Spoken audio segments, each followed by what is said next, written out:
Bismillahirrahmanirrahim.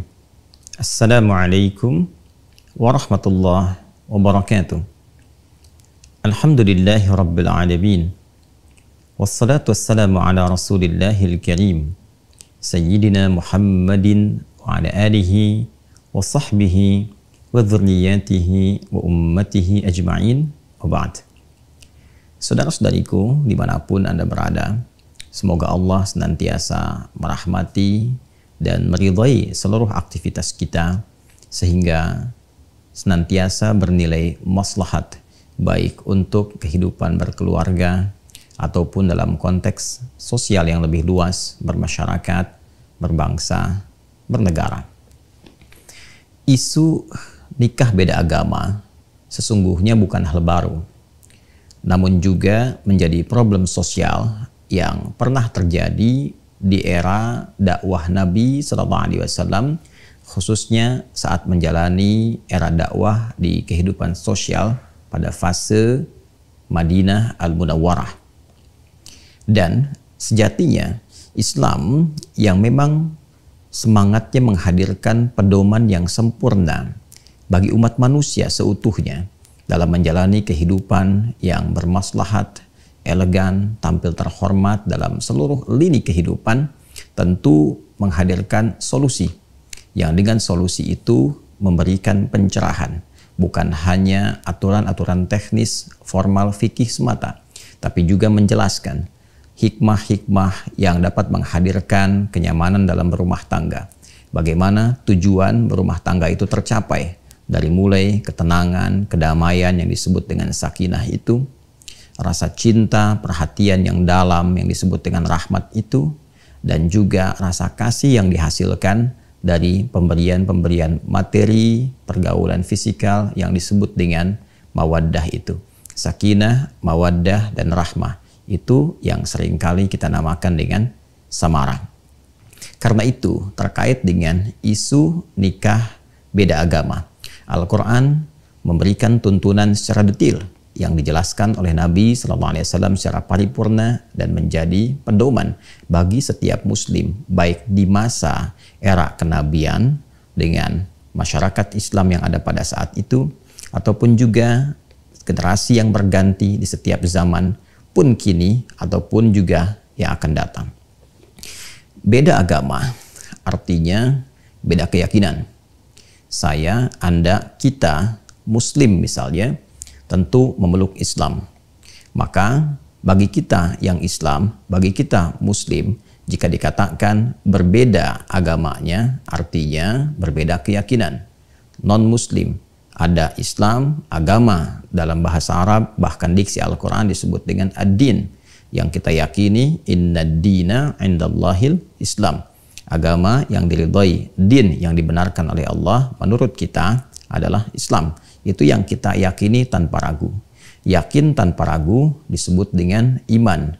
Kata kerjanya amana, jamaknya amanu, orangnya disebut mukmin, insan beriman.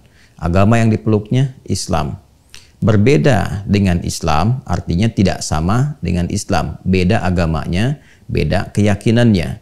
Maka selain Islam kita katakan non-muslim, non-mukmin. Dalam diksi Al-Quran, orang-orang yang belum Islam, belum beriman, maka dihadirkan lawan kata dari iman, yaitu kufur. Jika kata kerja iman amanah, maka kata kerja kufur itu kafara. Jika orang yang beriman itu mukmin, maka orang yang belum yakin, yang menutup diri sehingga keyakinan belum sampai kepada hatinya, bahasa lembutnya itu bernama kafir. Jadi ada mukmin, ada kafir, ada muslim, ada kafir. Dan ini bahasa standar yang orang-orang jahiliyah pun, bahkan yang ingkar pun, bahkan yang menjadi lawan langsung dari Nabi SAW memahami bahasa ini dengan pemahaman biasa, bahkan menyadari sepenuhnya dan menerima karena memang dihadirkan dengan diksi yang sangat lembut, diksi yang sangat mencerahkan dalam arti memahamkan. Jika memang ada yang beriman, mereka menerima risalah Islam, yang belum menerima menutup diri, memang bahasa Arabnya disebut dengan kafir. Jadi ada mukmin, ada kafir. Nah, yang kafir ini, yang belum beriman ini, yang belum berislam, oleh Al-Quran itu dibagi dua bagian. Ada yang termasuk dari bagian ahli kitab. Ada pula yang bukan termasuk dari bagian ahli kitab. Musyrik secara umum. Jadi kafir itu ada golongan ahli kitab, ada golongan musyrik. Musyrik dalam arti menjadikan Tuhan-Tuhan selain Allah Subhanahu wa ta'ala. Menuhankan selain Allah Subhanahu wa ta'ala. Baik bersamaan, ada yang mengatakan Tuhannya adalah Allah, tapi meyakini ada Tuhan lain selain Allah. Atau yang menepikan Allah, meyakini Tuhan selain Allah. Itu musyrik secara umum. Sedangkan ahli kitab adalah umat yang secara genealogi tersambung kepada golongan Bani Israel. Hamba-hamba yang tersambung kepada umat-umat nabi-nabi yang seluruh nasabnya tersambung kepada Nabi Ibrahim alaihissalam, dari jalurnya Ishak alaihissalam ke Nabi Yakub, Nabi Yusuf, terus selanjutnya sampai ke Musa alaihissalam, kemudian juga ada Daud, ada Sulaiman, sampai nanti ke Nabi Isa alaihissalam. Umumnya dari jalur ahli kitab ini nanti melahirkan Yahudi dan Nasrani. Disebut dengan ahli kitab karena memiliki sifat. Sifatnya adalah mereka pernah mendapati kitab yang dituntunkan kepada nabi-nabi mereka, seperti Taurat kepada umatnya Nabi Musa alaihissalam, Injil kepada umatnya Nabi Isa alaihissalam. Di dalamnya ada informasi tentang kenabian Rasulullah SAW. Mereka percaya sepenuhnya, mereka yakin sepenuhnya bahwa akan ada nabi penutup, ya, nabi yang diutus sebagai penutup para nabi, yang sangat mulia, yang sangat istimewa, yang bahkan sudah viral di kitab mereka. Dan ini dilestarikan informasinya di dalam Al-Quran, baik itu harapan mereka sebelum nabinya hadir, seperti di Quran surah kedua Al-Baqarah di ayat 89, dan ditegaskan kembali di ayat 101. Di ayat 89 Allah menegaskan bahkan walamma ja'ahum kitabum min indillahi musaddiqul lima ma'hum wa kanu min qablu yastaftihuna 'alal ladzina kafaru falamma ja'ahum ma 'arafu kafaru bih fala'natullahi 'alal kafirin. Dan ingatlah, ketahuilah tatkala mereka itu berharap-harap akan datangnya nabi penutup yang diutus, nabi yang istimewa, yang melengkapi misi risalah nabi-nabi sebelumnya, dan mereka meyakini ini nabi yang paripurna. Maka tatkala dihadirkan informasinya di kitab mereka dan hadir nabinya, ternyata mereka tidak menerima itu semua, karena apa yang mereka harapkan bahwa keturunan dari nabi itu genealoginya tersambung kepada keturunan kakek moyang mereka dari jalurnya Ishak alaihissalam, yang seperti tadi telah diuraikan, ternyata Allah memilih dari jalurnya Nabi Ismail alaihissalam. Apa yang mereka harapkan ketika Allah penuhi, dan boleh jadi harapan tinggi itu terwujud seluruh sifatnya dari keturunan Nabi Ismail alaihissalam, yaitu Nabi Muhammad sallallahu alaihi wasallam, sesuai dengan permintaan mereka, doa-doa mereka, harapan mereka.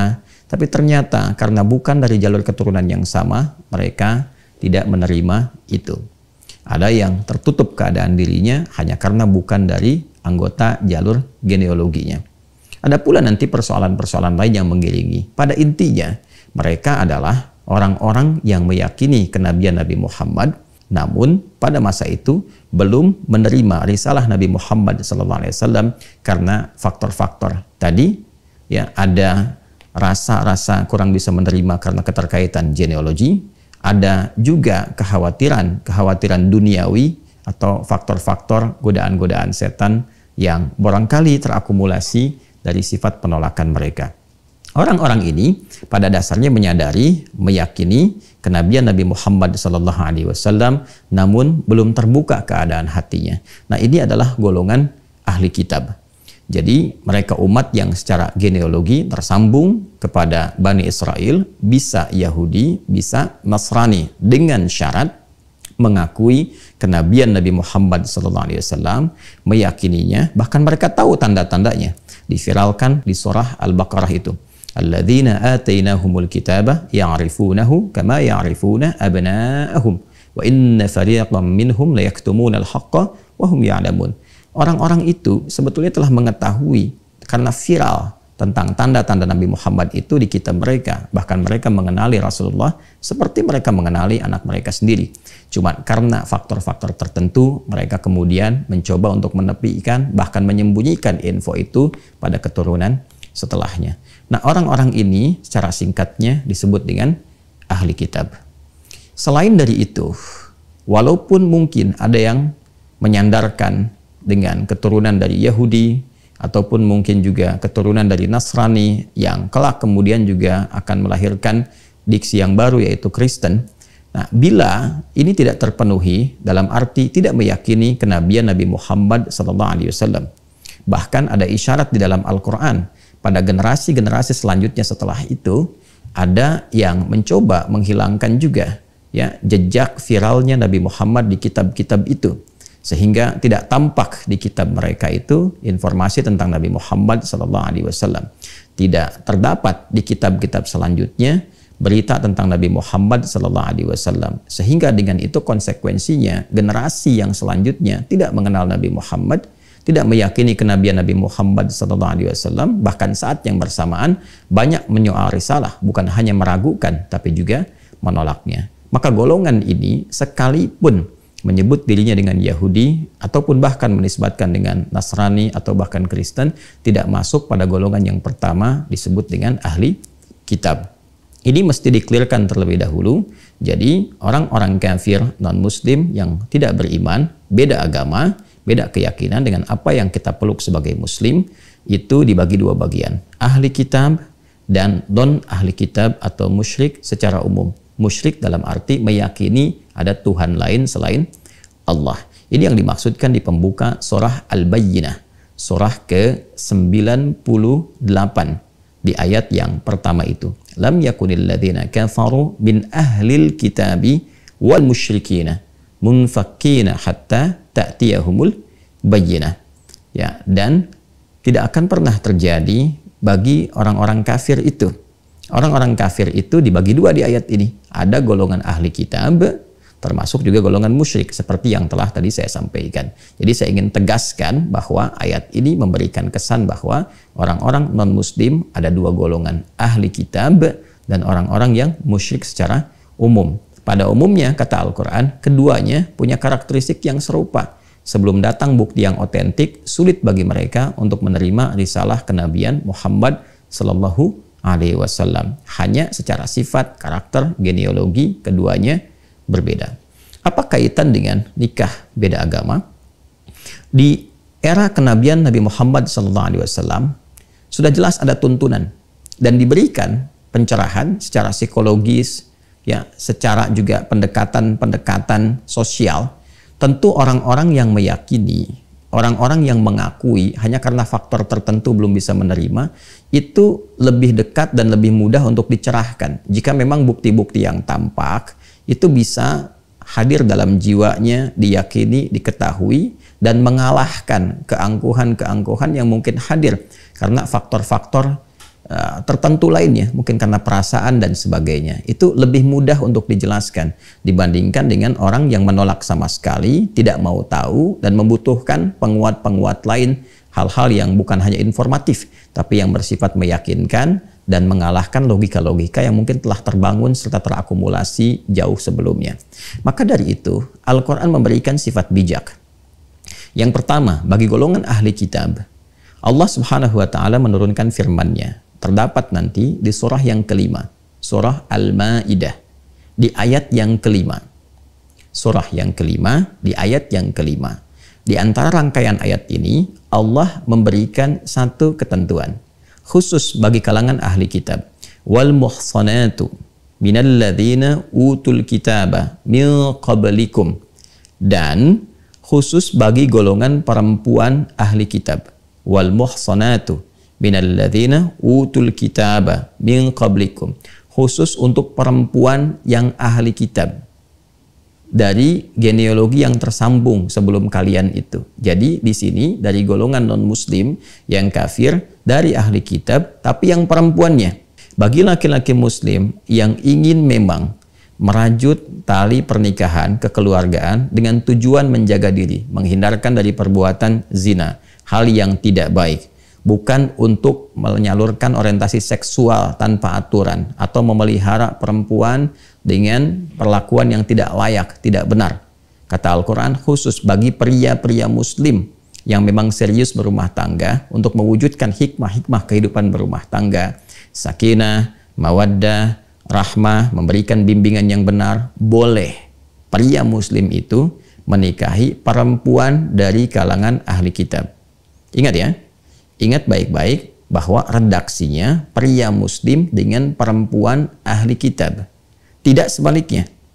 Jadi yang dibenarkan adalah jika ada prianya, laki-lakinya muslim, perempuannya ahli kitab. Jadi bukan perempuannya muslimah, laki-lakinya ahli kitab, bukan. Jadi laki-lakinya muslim, perempuannya ahli kitab. Dan yang dimaksud ahli kitab yang saya jelaskan tadi, meyakini, mengakui kebenaran risalah Nabi Muhammad SAW, namun belum beriman, ya, belum masuk Islam, belum bersyahadat karena faktor-faktor tertentu. Tapi ada pengakuan dalam dirinya, ada kebenaran yang dia akui, dia tahu tentang itu, ya, maka dengan keadaan dirinya sebagai perempuan dan hikmahnya dalam kehidupan rumah tangga, laki-laki diposisikan sebagai pemimpin yang mengatur, membimbing, mengayomi, menyayangi, sehingga dalam posisi itu bisa membina rumah tangga dengan baik, membimbing istrinya, mengarahkan, memberikan pencerahan, sehingga diharapkan dengan itu, pertama, dapat menerima risalah Islam dengan baik. Itu satu. Yang kedua juga meminimalisir konflik-konflik yang mungkin terjadi dalam kehidupan rumah tangga, sehingga dengan itu potensi-potensi untuk tetap bisa memberikan nafkah, kebaikan-kebaikan, perlindungan, dan kemuliaan lain dalam kehidupan rumah tangga yang mendekatkan pada samara itu lebih dapat terwujud. Sebaliknya, Islam melarang tegas bagi perempuan muslimah untuk menikah, berumah tangga, ya, berhubungan secara formal, ya, dan apalagi non formal, itu sangat dilarang, ya kan? Dengan laki-laki dari kalangan ahli kitab. Jadi perempuannya muslimah, laki-lakinya non-muslim, kafir dari ahli kitab, itu tegas dilarang, haram hukumnya, tidak diperkenankan. Karena ayat ini hanya membolehkan laki-laki muslim dengan perempuan ahli kitab. Ya, apa hikmahnya? Ya, berkebalikan dari apa yang tadi diuraikan. Karena laki-laki itu sifatnya dominan, dikhawatirkan nanti mengendalikan yang perempuan muslimahnya. Kemudian juga bisa terancam dengan beberapa hal. Ya, ada yang terkait dengan materi, ketika materi tertahan, jadi kemudian tekanan. Ya, ada yang terkait dengan aspek-aspek lainnya, perlindungan, dan hal-hal yang menjadi tugas-tugas laki-laki dalam kehidupan berumah tangga. Jadi ini murni untuk penjagaan dua hal. Satu, akidah. Ya, yang kedua adalah kemungkinan-kemungkinan besar untuk mendekatkan kepada aspek samara. Ini terkait dengan ahli kitab, jika memang itu masih didapati. Tapi jika itu tidak ditemukan, seperti generasi-generasi kekinian yang tadi saya sampaikan dengan cukup panjang lebar, secara singkat saya coba uraikan, bahwa berganti generasi sudah berbeda persepsinya, karena informasi yang sampai pada generasi berikutnya, bahkan sampai kini, tidak didapati keterangan Nabi Muhammad SAW. Sehingga pertentangannya begitu besar, penolakannya begitu tinggi, bahkan bukan sekedar penolakan, pengakuan akan ketuhanan pun sudah menjadi musyrik total, dalam arti memang meyakini Tuhannya bukan Allah, bukan hanya ada Tuhan lain selain Allah, bahwa yang ada keyakinannya adalah Tuhannya bukan Allah. Maka ini sudah bukan lagi disebut dengan ahli kitab. Sekalipun boleh jadi ada yang menyematkan dirinya dengan nama Yahudi atau bahkan Nasrani, atau disebut juga sekarang, ya, berbeda dengan Nasrani, ada diksi lagi yaitu Kristen. Nah, jadi Kristen saat ini jika tidak mengakui kenabian Nabi Muhammad SAW, jika tidak kemudian mengimani Nabi Muhammad SAW sebagai nabi penutup dan meyakini bahwa Allah itu Subhanahu wa taala sesungguhnya adalah Tuhan, walaupun barangkali ya ada meyakini Tuhan selain Allah, nah, itu tidak masuk dalam kategori ahli kitab. Apalagi jika memang sudah menolak Allah sebagai Tuhan, Nabi Muhammad itu bukan nabi, bukan rasul, ya dan seterusnya, dan menganggap Islam totally different, sangat berbeda, maka itu tidak masuk dalam golongan ahli kitab. Maka tidak berlaku hukumnya yang di Al-Maidah ayat kelima. Maka Allah menurunkan ayat khusus di dalam Al-Quran surah kedua Al-Baqarah di ayat 221. Allah berfirman, "Wala tankihul musyrikati hatta yu'min. Wala amatum mu'minatun khairum min musyrikati walau a'jabatkum. Wala tunkihul musyrikina hatta yu'minu. Wala 'abdun mu'minun khairum min musyriki walau a'jabakum. Ulaika yad'una ilan nari wallahu yad'u ilal jannati wal maghfirati bi'idzni." Dan janganlah kalian menikahi perempuan yang musyrik. Artinya golongan kedua dari non-muslim, dari yang belum beriman.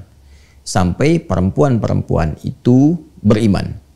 Sungguh, bila pun ada seorang budak yang secara sosial dipandang kelasnya rendah, namun dia beriman, itu lebih utama untuk dinikahi dibandingkan dengan perempuan musyrik yang belum beriman, walaupun secara fisik misalnya atau status sosial begitu menarik.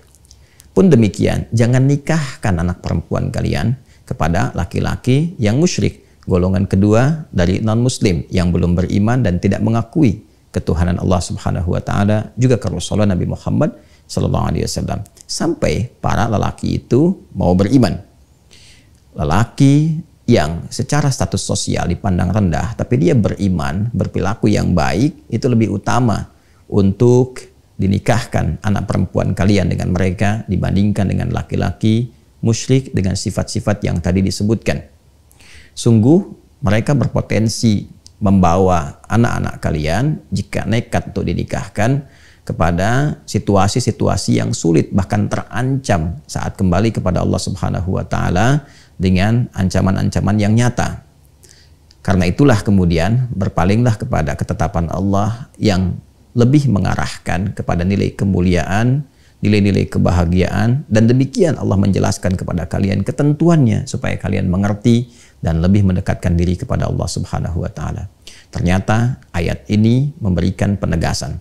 Pertama, larangan menikah antara laki-laki dan perempuan beda agama. Baik itu laki-lakinya muslim dengan perempuan non-muslim atau sebaliknya, perempuan muslimah dengan laki-laki non-muslim dalam keadaan kafir. Kategori yang kedua yaitu musyrik, kafir dan musyrik secara bersamaan, bukan dari golongan ahli kitab. Jadi mutlak dilarang, mutlak diharamkan. Yang kedua, Allah menegaskan bahwa tujuan berumah tangga itu sejatinya adalah membangun ketakwaan, membangun kedekatan dengan Allah Subhanahu wa taala dengan cara meningkatkan ibadah, meningkatkan amal saleh, dan meniatkan kehidupan rumah tangga itu untuk mendekat kepada Allah. Bagaimana itu bisa dibangun sedangkan pasangan hidupnya beda keyakinan? Dan ini problemnya juga akan mereduksi nilai-nilai sakinah yang sangat diharapkan dalam kehidupan rumah tangga. Coba Anda renungkan, Anda pikirkan, yang satu ke masjid, yang satu ke tempat ibadah lain. Di dalam rumah didapati situasi yang berbeda. Nanti ketika muncul anak, muncul problem lagi. Mau dibawa kemana anak itu? Dan seterusnya. Belum problem warisan, belum problem nanti dari kedua keluarga. Dan ini akan menyulitkan. Karena itu bertakwalah kepada Allah Subhanahu wa ta'ala. Hidup kita itu terbatas, sementara. Kita itu hanya bertugas. Satu saat kembali kepada Allah Subhanahu wa ta'ala. Jangan kemudian hukum-hukum yang nyata yang memang sudah disiapkan untuk memberikan kedamaian, ketentraman, diutaati kembali dan menampilkan semangat-semangat baru dengan kata-kata diksi yang baru seakan-akan benar, dengan frame toleransi, dengan frame misalnya kearifan sosial dan sebagainya. Sungguh semua itu tidak akan bisa menghadirkan ketenangan-ketenangan, samara yang memang desain mendapatkan itu telah ditetapkan sesuai dengan ketentuan yang menciptakan kita semua. Ini bukan bagian dari sifat intoleran, tidak. Tapi sungguh ini bagian dari penjagaan kepada kita semua. Justru ini bagian dari sifat toleransi tertinggi. Toleransi itu mengharapkan semua orang mendapatkan kebaikan, kebahagiaan, kenyamanan. Toleransi yang dipaksakan tidak akan mewujudkan kebahagiaan, kenyamanan itu. Apalagi dalam kaitan dan balutan kehidupan berumah tangga. Inilah perwujudan yang benar, perwujudan yang nyata dengan keyakinan kita sebagai muslim. Nasihat ini, pernyataan ini ditujukan bagi umat Islam. Sekali lagi, bagi umat Islam. Dan kita sangat menghargai dari yang non-muslim. Jika memang di ketentuan non-muslim, di Indonesia ada Kristen, ada Hindu, ada Buddha, ada Konghucu, dan yang lainnya, kita menghormati semua hukum yang terkait dengan ketentuan-ketentuan di keyakinan saudara-saudari kita. Kita menyayangi mereka dalam kehidupan berbangsa, bernegara. Tapi juga kita punya kewajiban menjaga keyakinan akidah yang kita yakini ini yang dijamin oleh undang-undang. Ini yang pertama. Dan jangan sampai ketentuan hukum ini menjadikan kita misalnya potensial melahirkan konflik sosial. Tidak. Dari dulu sudah biasa saja. Dari dulu biasa saja. Jadi ini aturan untuk menjaga akidah dan menunjukkan keseriusan dalam beragama. Dan ini bukti otentisitas keberagamaan itu. Ini bagian pertama. Yang kedua, saya pun ingin mengajak kepada rekan-rekan di ulama, di para ustadz, kiai, habib, ya, agar bersikap lebih objektif, satu, lembut, tapi dalam saat yang bersamaan juga tegas menyampaikan nilai-nilai agama yang terkait dengan aspek akidah. Ya, karena akidah sangat menentukan. Iman kunci utama untuk mendapatkan rahmat Allah, baik dunia apalagi akhirat. Karena itu tolong jangan bermain-main dengan hukum, ya, kembali kepada ketentuan yang benar, dan kita berharap juga kita bisa menyempurnakan kajian-kajian, khususnya tafsir-tafsir yang pakemnya memang di Islam sudah jelas dan sudah terjaga. Kita ketahui bersama orang-orang yang mencoba untuk merubah hukum-hukum itu sampai menampilkan dalam bahasa mereka ijtihad baru, itu bukan ijtihad, ya, yang mengatakan dimungkinkan laki-laki ataupun bahkan perempuan muslim menikah dengan siapapun yang beda agama. Itu bukan ijtihad, ya. Itu kalaupun kita mau jujur, nasab pengetahuannya, informasinya semua tersambung pada pemahaman orientalis, yang kalau kita mau bahas lagi sangat panjang babnya, dari rasa frustasi yang didapati dalam kitab-kitab mereka yang mereka dapatkan saling bertentangan satu dengan yang lainnya, atau ketidakjelasan dalam beberapa hal, dan diharapkan itu terjadi pada Al-Quran, ternyata tidak terjadi sama sekali. Atau kita lihat para cendekiawan atau yang melabeli dirinya dengan ustadz atau nama-nama lainnya yang justru bertentangan pemikirannya dengan pakem yang telah ada, nasab informasinya tersambung ke para orientalis yang dimaksudkan. Dan kita memahami itu semua. Bagaimana Anda bisa belajar pada orang yang tidak meyakini Al-Quran? Bagaimana bisa Anda mengambil tafsir dari orang yang bahkan tidak yakin dengan kebenaran Quran dan mencari persoalan-persoalan dalam Al-Quran? Lalu Anda mengambil itu semua dan mempraktekannya. Apa pertanggungjawabannya di hadapan Allah Subhanahu wa Ta'ala? Tetap berpegang teguh pada ajaran yang benar. Mohon maaf terkait dengan akidah, kita memang mesti tegas, tapi jangan sampai ketegasan itu menjadikan kita kemudian hidup tidak harmoni dengan masyarakat di sekitaran kita. Tetap saling membangun, mencintai dan memakmurkan negeri yang kita pijak itu bersama-sama, berbineka tunggal ika, tapi dalam saat yang bersamaan juga mengamalkan apa yang negara jamin untuk memeluk agamanya masing-masing dan beribadah menurut agama dan kepercayaannya itu. Semua adalah pilihan. Anda dapat memilih seperti apa yang Anda inginkan, tapi juga kita tidak bisa menolak realita untuk bisa meninggalkan dunia ini dan kembali mempertanggungjawabkan apa yang kita perbuat di hadapan Allah Subhanahu wa Ta'ala. Adi Hidayat. Assalamualaikum warahmatullahi wabarakatuh.